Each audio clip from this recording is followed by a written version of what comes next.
Actually, I was talking about this hadith in which the Prophet ﷺ says that وَتَفْتَرِقُ أُمَّتِي عَلَى ثَلَاثٍ وَسَبْعِينَ مِلَّةٍ كُلُّهُمْ فِي النَّارِ إِلَّا وَاحِدًا.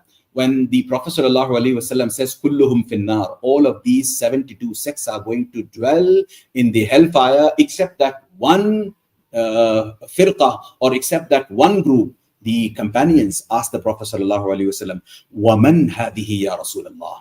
Who is this? I mean, which group is this? The Prophet ﷺ gives out the reply, Ma ana alayhi wa ashabi. And in another narration, the Prophet ﷺ says, Ma ana alayhi al yawma wa ashabi. You know, today, on the practices on which I myself and my companions are. So if you are going to cling on to the practices on which I am there, and the practices on which you see my companions, if you can cling on to these practices, only then can you expect yourself to belong to al-firqa an-najiyah, the firqa, the group that is going to be saved from the hellfire. So clearly, the Prophet ﷺ is saying that this is the path on which I am. Yeah, the Prophet ﷺ himself is saying that this is the path on which I am, and since this is the path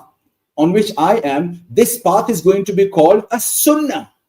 Yeah, I'm actually trying to define what Ahlus Sunnah wal Jama'ah here means. So the Prophet ﷺ is saying, on this path, since I am on this path, therefore this path is going to be called the path of Sunnah, because whoever follows my footsteps is following the Sunnah. And because the companions are also following, a group of companions are also following this very path, this is why it's called Al-Jama'ah, because it's a group of companions that are following it, which is why it's called Ahlus Sunnah wal Jama'ah. So if we can cling on to this path, inshallah ta'ala, we can expect ourselves to be,